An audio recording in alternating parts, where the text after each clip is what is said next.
And hello, everyone. It's this time of a week. It's this day. It's the Town Hall day. And today we are here to provide you with the latest updates from the GameSwift family, from the GameSwift community. But interesting stuff is that we will be starting with Star Heroes this time because today with me I have two representatives of the developer team of Star Heroes. Hello, Patrick, and hello, Bartek. How are you doing today?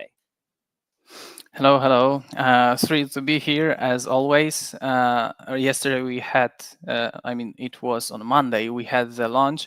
It was exhausting for the whole Star Heroes team, but we managed to join. Yeah, happy to be here. Yeah, thanks for having me. Thanks to you guys. Just a quick note for everybody that is here right now and might be a little bit confused on the beginning because we are broadcasting on GameSwift YouTube channel and on the Star Heroes X channel. We will try to explain it a little bit on the beginning, but first of all, we need to sort some things out. We have some announcements to make today, some topics to carry. One of the topics is of course the DAO vote, and the other topics is the Star Heroes season. We will be talking a lot about it. That's why I invited those two gentlemen, and I believe we are waiting for one last man of the evening to join. And I'm just going to politely ask if he's ready because I can see him on the chat. So maybe let's add the one Pan to the stage. Hello, guys. Welcome, everybody. Nice to see you. Nice to hear you. And yeah, let's get it started. I believe we are approaching to the altcoin season, into the banana zone. So this is something we've been waiting for a very long time, for a little bit of the tailwind for our Star Hero spaceship and for our GameSwift how to say boat.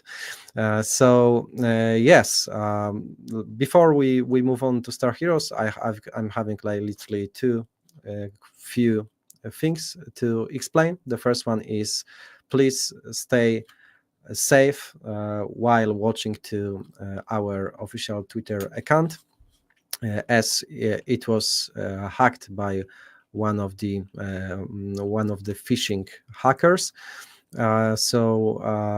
Although we are like in the process with Twitter regarding account recovery, the process is still ongoing. As you know, Elon Musk has fired literally 70% of the Twitter X crew, so the process takes some time, but hopefully we are going to restore the access within the next couple of days, and this will bring us to the next marketing announcement. So we are loading ammunition until the account will be recovered.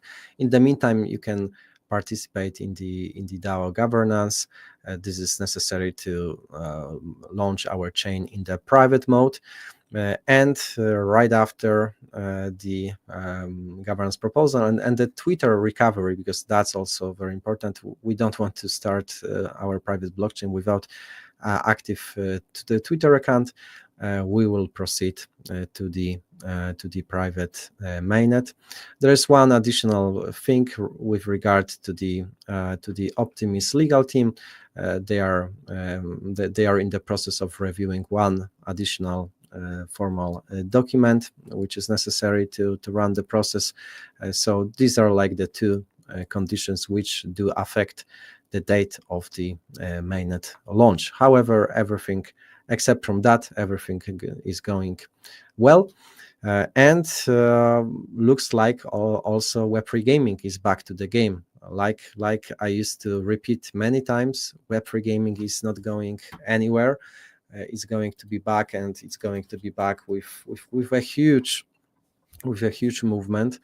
For me, I did a couple of fundamental and technical analysis. For me, it looks like we are ahead of a couple of very intensive weeks where the altcoins might experience a very good time. And I think this is a good opportunity to repeat the GameSwift fundamentals.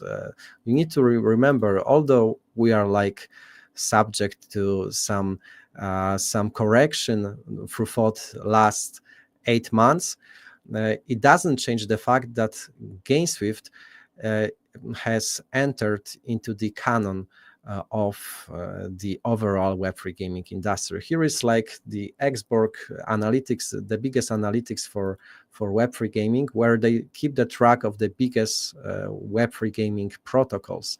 And as you can see, GameSwift is in the top 20, right ahead of the Elixir.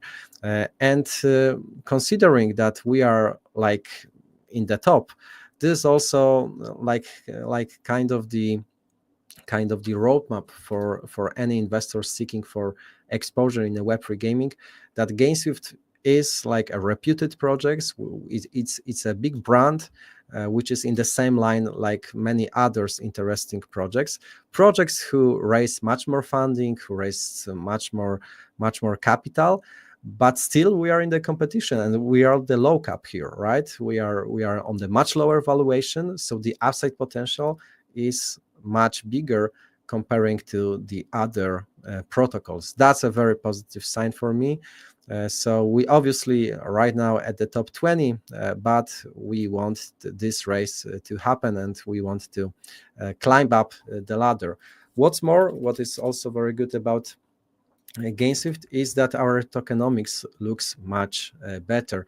Across all of the protocols from Web3 gaming, our market cap to FDV ratio looks far most positive. It's 55% of the tokens being in the circulation, which the seed round has been reduced by 1/3, according to our buyback and bearing procedure. So this all brings me to the point that in terms of the tokenomics, we are ready for the upside potential. What's more, we are listed on Bybit, which is right now one of the top,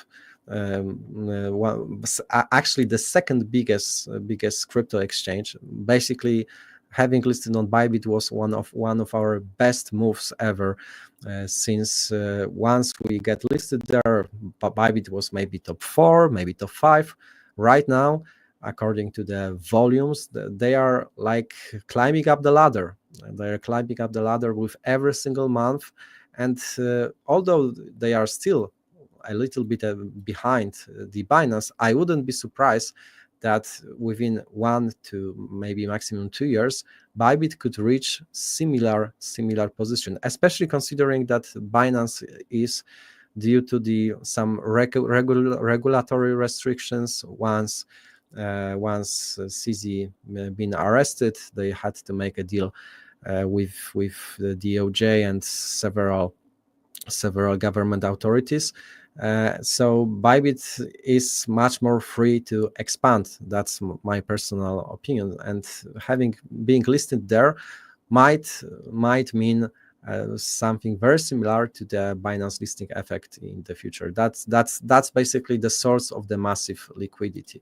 What's more, we are approaching our blockchain mainnet, and don't get me wrong, we are like not pretending that it's going to be bigger than Ethereum or bigger than, I don't know, Base, but we are a very low market cap. We are the project which is rapidly developing, which is having a very engaged community, and in my opinion, that's becoming more and more important.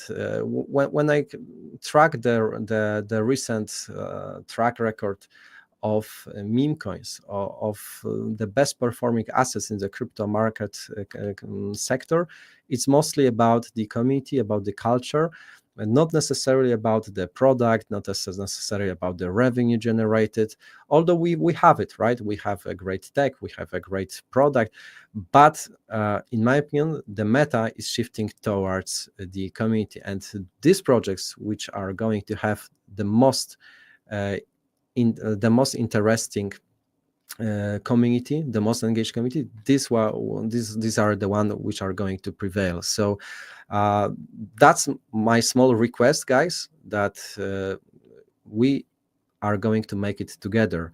We need your support, and we are thankful for your support, because even that we had like a very negative price action for the last 9 months, you are still there, you are still watching our town hall, you are still very supportive, and that's exactly the moment where your support is necessary, because we want newcomers to build awareness about games, about our culture. So this brings me even to the position where I think our town halls could be even more about entertainment, could be even more about like spending a very good time, spending like having fun. So I don't know, maybe we'll bring back Jacob to make some stand up, or we are going maybe even further. Anyway, we want to make it happen. We want to build culture around our GameSwift boat and around StarHeroes spaceship. And welcome, I'm your captain, and I'm ready to go. As usual, great speech from your side, Pen. We are really happy to be here together in this community, and GS Army proved us many times of its strength and dedication. And yes, many of the community members are still here, believing and helping us to reach some of the highs in potential mostly. But speaking about entertainment, speaking about having fun, we are of course hosting many game nights for the gaming community where we can play some fun games together. For example, StarHeroes, because the season has launched on Monday, and we did one game night yesterday, the next one ahead of us tomorrow, and hopefully many more partners and gaming guilds will come on board to play even more. And also, I know that's been only 2 days, but we are seeing a slight increase when it comes to players.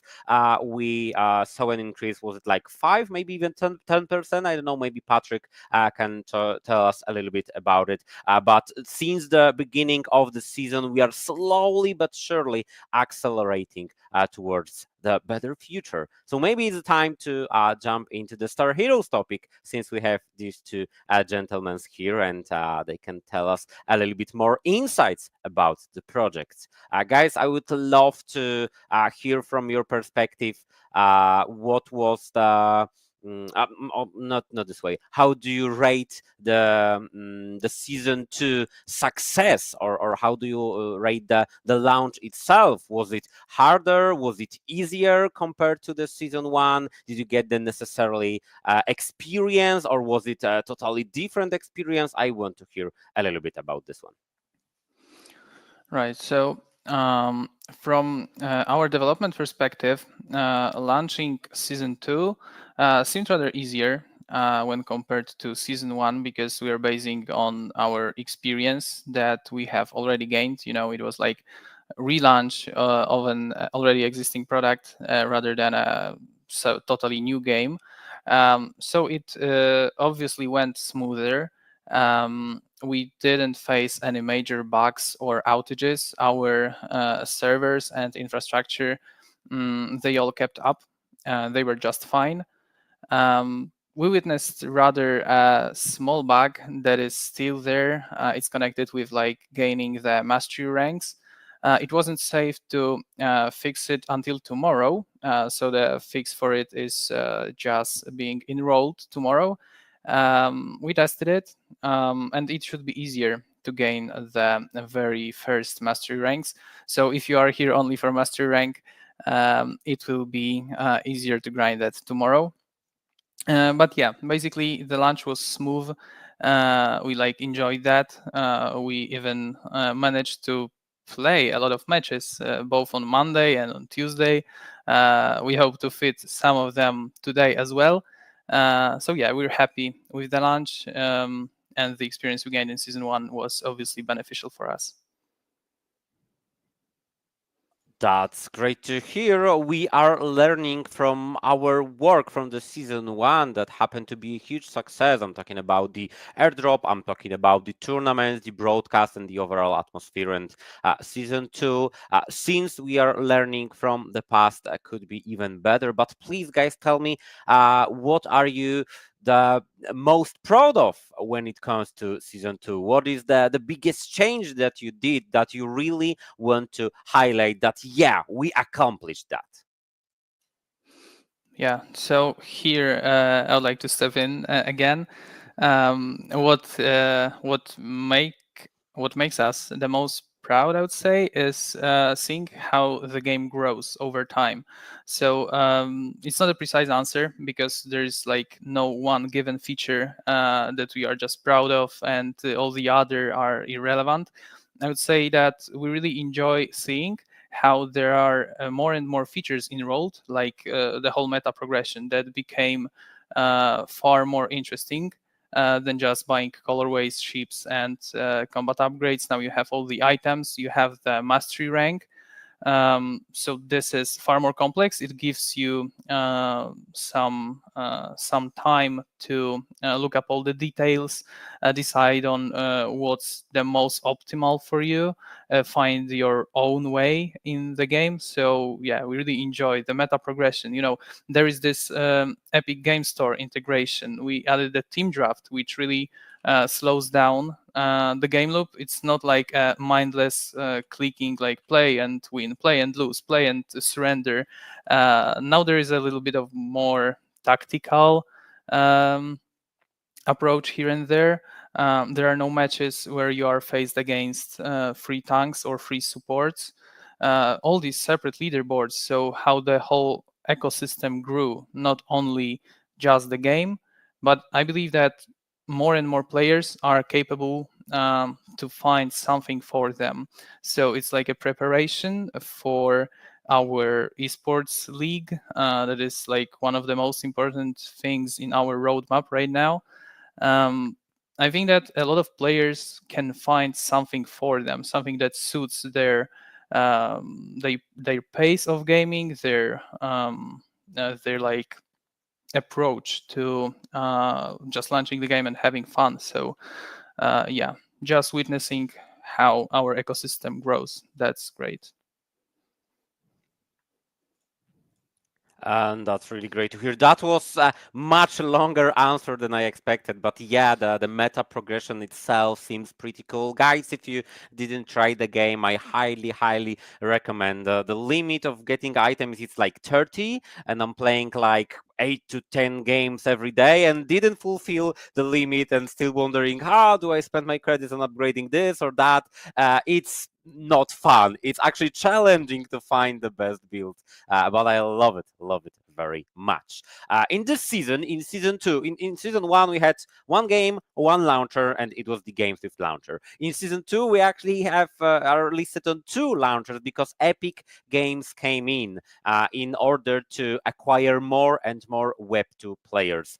Is it difficult to maintain the game on two separate launchers? Do you need to prepare like two versions of the game and pair them in some way? Please explain this process a little bit. Right. It obviously brings some difficulties to the table. Um, we need to maintain, you can say that these are two separate versions of the game. I mean, you obviously have the cross-play ability. So when you launch a game from Epic Game Store and from GameSwift Launcher, you can match against each other. But still, we had to perform some integration work there. For example, this whole nice button, sign in with Epic. It can seem like an easy one, but under the hood, it can create a totally separate StarHeroes account. So in fact, it took us some time to get it, just the login button. There were some legal issues that we needed to face, that we needed to go through some kind of legal stuff that I'm not the best at, but our team helped us through it. Also, the whole build pipeline, where we used to just deploy the builds only to GameSwift Launcher, now we need to do it to Epic Launcher as well. So it makes our QA process the testing process a bit longer. So it slows us down. We cannot enroll that many patches. We cannot like throw another hotfix, another patch each day, because all the processes, all the pipelines, they are taking a bit more. So yeah, it slows us down, but it's a really great experience. I believe it paid off because we see player activity there, not only in GameSwift Launcher, but also on Epic Games Launcher, which is far more Web 2 oriented, I'd say. And we also witnessed that players who are wishlisting our game, they really joined it together with the launch. They're there. I was matchmaking with them. There were some nicknames of players who were joining us at PGA in Poznań. So that's really like that's happy to see that our players stick to the game.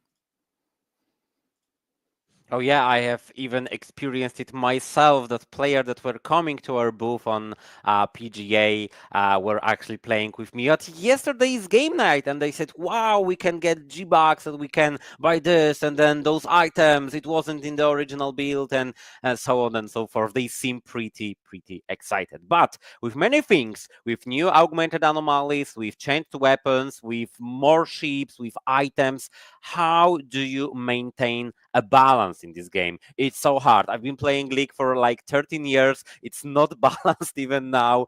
In CS, they decided to not make any changes for like couple of months because they thought that the game is in a nice state. But when you're constantly adding something, you need to be balancing stuff. How do you maintain a balanced gameplay? Okay, so allow me to answer that. Definitely balancing the game such as like this is not an easy thing, but the answer is going to actually be quite standard. First thing is that we listen to our players. If players are unhappy about something, we try to address it as fast as possible. We also have a lot of analytics, so we analyze the win rate and many other statistics. And based on this, we discuss it internally with our team, also with pilots, and after that we try to push the changes, right? With the like soon in the mod day, you can probably expect some balance changes based on our current analytics and stuff. All right, so that's pretty simple, but the answer I was expecting. It's really important, in my opinion, to not only look at the numbers, but actually to hear the players out what they are feeling, because they are the guys playing 10, maybe even 20 games a day, and you are putting in 10 and 20,000 lines of codes every day, maybe.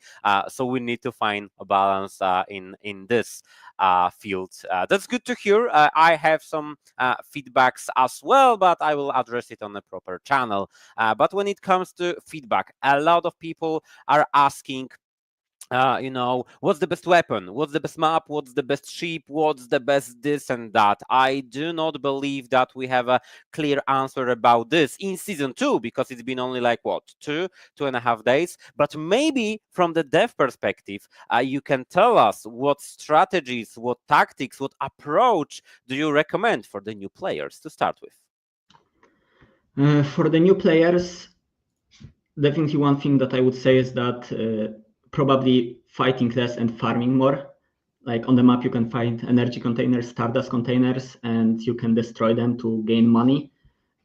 A lot of, especially new players or just weaker players, don't really do that. They just want to fight.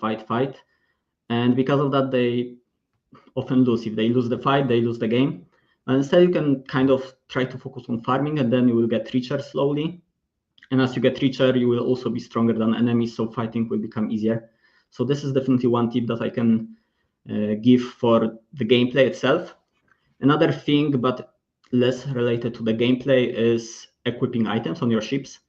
This is more related to the meta progression of the game, which is mastery ranks. Probably not that many players know that, and like we try to talk about it all the time because it might be not clear for everyone. But if you equip items on your ships, your fleet level increases, and then it will make it so that you will easier gain more mastery ranks. So definitely try to equip as many items on as many ships as possible, and also upgrade the items, because if they are stronger, then they will give you also higher fleet level. And other than that, like just general stuff, right? The game can be pretty stressful, as probably any competitive game. So try to keep a healthy approach to it. Don't stress too much. Like just try to enjoy the game and improve instead of just focusing on winning.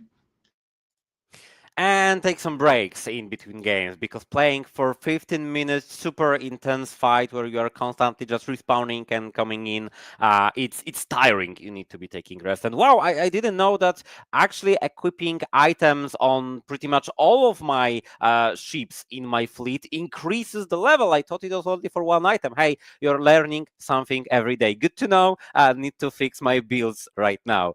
But yeah, items are the one big thing that was added to the season 2, and we are just trying to figure out the best builds and the best ways to play with it. What is the next big thing? Just spill the tea and tell us already, what is the next big upgrade? I see an appropriate screenshot here. Let me just share 1 second. Where do you click that? Yeah. So this is quite visually appealing, because we're working on like a totally separate model type for our ships, because right now you can have each of your ships in this like standard way and in this premium way. So you can buy the premium model type for each of your ships. So we are bringing a separate model type. It has something to do with ice, as we are approaching winter in Europe. Let me share another image here. This is how it will look in the game, basically. It is a work in progress. Our art department is making sure so all the ice fragments like blend properly with your colorway. And I believe it gives some visual identification possibilities for players. So you can express yourself with your ship a bit better. It can give you more of this Need for Speed garage feel when you enter your garage and switch your tires and fiddle with your ship to see how it looks best for you. And right, aside from this icy model type, we are working hard on the tournament mode. The tournament mode is really important for our esport league to start, because right now when you set up a custom game, you can play only with the ships that you have. So it's not fair if you are a new player and you want to take part in our league. You would have to grind through all these ships. It will take some time, and probably the league will end. We are creating this whole tournament mode in order to make it fair for all players. When you enter custom, you will have a given set of ships available, and each player will have the same set of ships. So the matches are fair then. This is one big thing. And also, a totally like new alpha, I would say, is we are working on a new map, the 5th one, because right now you have the Nox colony, which is pretty open. Digen's Arena, which is rather closed. You have all these corridors and stuff. Luni Station has its like 2 sides characteristic when you have the up and down, which you can switch in some time. Also, the Orionis is huge, but we lacked something in our map setup, and we would like to introduce a totally new map. Like, don't want to reveal the name here, but the design for this map is that it's split into 3 straight tunnels. We can call it tunnel map for now. And what we really see like valuable about that is that it gives much more replayability, because when you start playing on this tunnel map, like totally different ships outstand as the best. Like shooters suck there, but tanks are great. What's more, totally different items are great there, because like spread or pulse cannon, they make the best. You can make the best of them in some closed scenarios, just like in the tunnel map. So this is a thing that we would like to deliver for chapter 2. It's still in progress, but we believe it will give you even more replayability. So each match will really be different. It won't be easy to just stick to one strategy, one build path, one weapon setup. You will have to like keep up with what the game gives you then.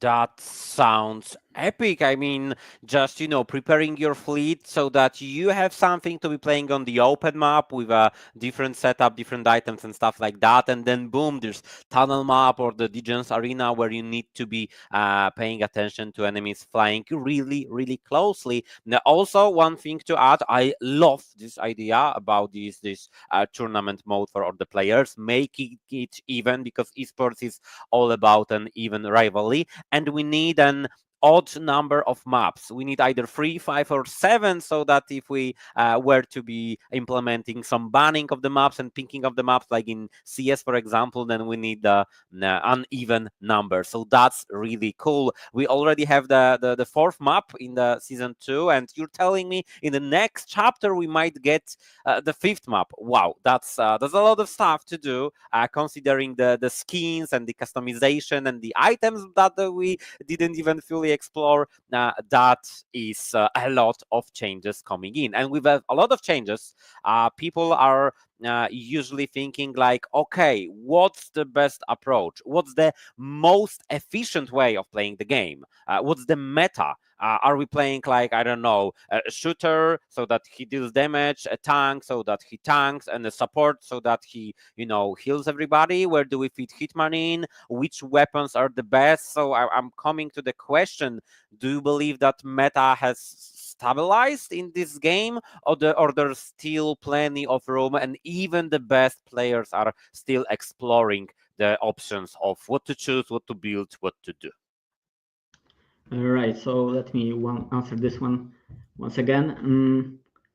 The meta, I would say, is like, we just started a season, right? So it's hard to say. It also depends on players if they want to explore new options or not. We are trying to make it so that players can have many different ways to play the game. Right now I can actually show you, let me try to share it, some statistics with regards to with regards to the popularity of the ships and also popularity of the weapons. So here, as you can see, most ships are actually pretty equally popular. Shooter is more popular on the low elo, obviously, because this is it is actually right now differently than in the first season. Shooter is not the only default ship, so the difference is not that much, but still a lot of people enjoy playing shooter for some reason. Still, most ships are actually fairly equal in the popularity, so we are pretty happy about this one. When it comes to weapons, most people are kind of stuck in the past and they play spreaded CKM, which is not actually the best build right now, but people, as you can see, still play it. Hopefully, more people will start experimenting with new stuff, and they will figure out their own different builds, because CKM spread, this build is not necessarily the best, but we'll see how it goes. And the balance of the game should be a fairly dynamic thing, so that players can try different stuff instead of just focusing on playing the same weapon every game, which would be very boring. We'll be listening to players and we'll be analyzing the data, and hopefully the balance will be improving and the meta will allow for a lot of variety, right? This would be our goal. Well, I love this idea because, for example, in CS, we have this illusion of choice. We have so many weapons to pick from, but we are playing rather eco with the pistol or with an simple SMG, or just going with AK, M4, AWP, period. That's it. Maybe in some cases, FAMAS and Galil, but that's basically it. In StarHeroes, I've been experimenting a little bit with the weapons, and I feel like Vapor is super good for the early game, for the quick snowball. Then you kinda wanna play with the CKM. I prefer it. I like it very much. Maybe sometimes spread cannon, but electric wave gun later on to destroy the shield is super good. Laser as a third weapon option to be controlling the augmented anomaly or the star seed later in the game. So many different options to pick from. I'm usually just dumping minigun as soon as I can because I want all of the different weapons to pick from. And I love these changes. I dislike one change that you took away Gauss from me. I was a huge Gauss player, and you just took it away. I know there's a disruptor, but I cannot shoot somebody from my own spawn, and it was too freaking funny for me and unhealthy for the game. I know it, but it was so freaking funny for the Gauss user,